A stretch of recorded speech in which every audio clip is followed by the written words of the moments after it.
Bismillahirrahmanirrahim. Assalamualaikum warahmatullahi wabarakatuh. Innal hamdalillahi nahmaduhu wa nasta'inuhu wa na'udzubillahi min syururi anfusina wa min sayyiati a'malina wa may yahdihillahu fala mudilla lahu wa may yudlil fala hadiya lahu. Asyhadu an la ilaha illallah wahdahu la syarikalah wa asyhadu anna Muhammadan abduhu wa rasuluh. Alhamdulillah, segala puji bagi Allah yang senantiasa melimpahkan rahmat dan kasih sayangnya kepada kita semua. Pada hari ini kita sudah berada di 19 Ramadan 1442 Hijriah ya. Mudah-mudahan Allah senantiasa melimpahkan rahmat dan kasih sayangnya kepada kita semua, insya Allah. Salam dan salawat juga senantiasa tercurah kepada uswatun hasanah kita Rasulullah Shallallahu Alaihi Wasallam beserta keluarga, sahabat dan para pengikutnya, insya Allah selalu istiqomah di jalan Allah hingga akhir zaman. Pemirsa yang dirahmati Allah, insya Allah pada kesempatan ini saya akan menyampaikan adab dalam bersilaturahmi ya. Masya Allah, kita sebagai makhluk sosial tentunya kita tidak akan lepas dari bantuan orang lain. Karena semandiri apapun seseorang, dia pasti membutuhkan bantuan orang lain. Misal orang yang sudah meninggal dunia ya, dia tidak mungkin bisa mengurus dirinya. Pasti dia membutuhkan orang lain yang memandikannya, kemudian mengkafaninya, kemudian menguburkannya dan mendoakannya ya. Kenapa dalam Islam kita diharuskan menjaga silaturahmi? Karena seperti itu.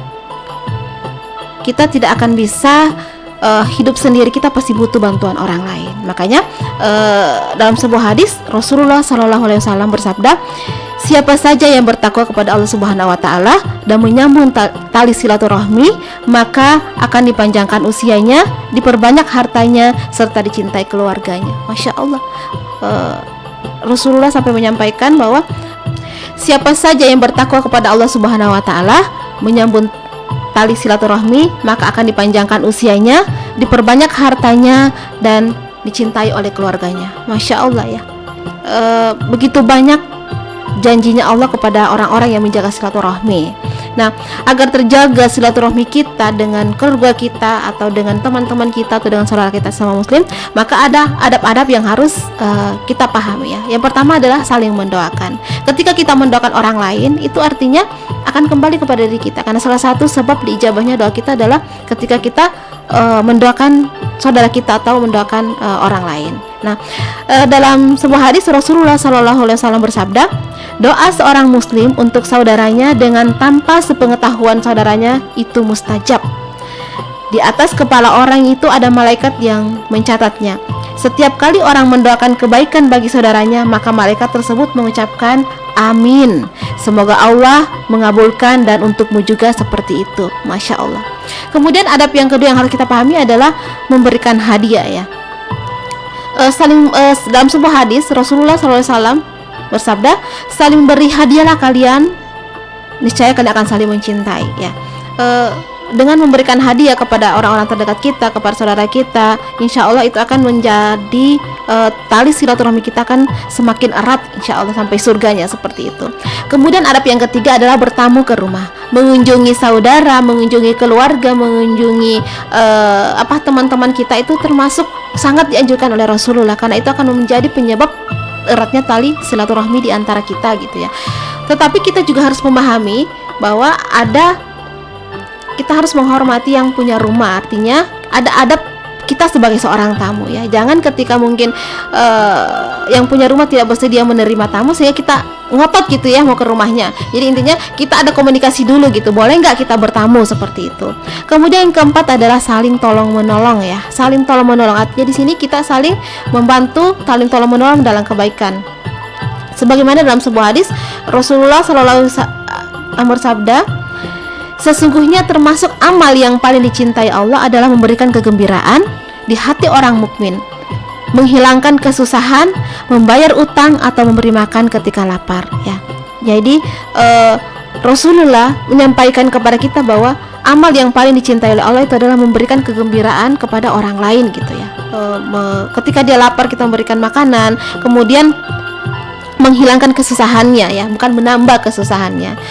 Kemudian yang kelima, saling menasehati ya. Sebagai manusia biasa, kita pasti tidak pernah luput dari namanya kesusahan, dari namanya ujian, dari namanya masalah. Sehingga disinilah letaknya bahwa manusia itu sangat lemah. Dia butuh seseorang yang bisa menjadi tempatnya untuk bercerita gitu ya. Walaupun sebenarnya ketika kita punya masalah, kita dianjurkan pertama kali curhatnya kepada Allah Subhanahu wa taala, karena ketika kita curhat kepada manusia itu sebenarnya tidak menjamin masalah kita akan selesai, tapi ketika curhat kepada Allah, insya Allah masalah kita akan selesai, insya Allah seperti itu kalau kita yakin gitu ya.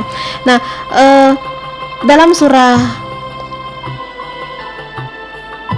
Al-Asr ayat 2-3 ya, yang artinya sungguh manusia berada dalam kerugian kecuali orang-orang yang beriman dan mengerjakan kebajikan serta saling menasehati untuk kebenaran dan saling menasehati untuk kesabaran. Jadi dalam ayat Al-Quran banyak yang menjelaskan tentang bagaimana kita saling menasehati dalam kebaikan dan saling menasehati untuk berada dalam kesabaran, karena memang kesabaran itu tidak bertepi ya, tidak ada batasnya seperti itu.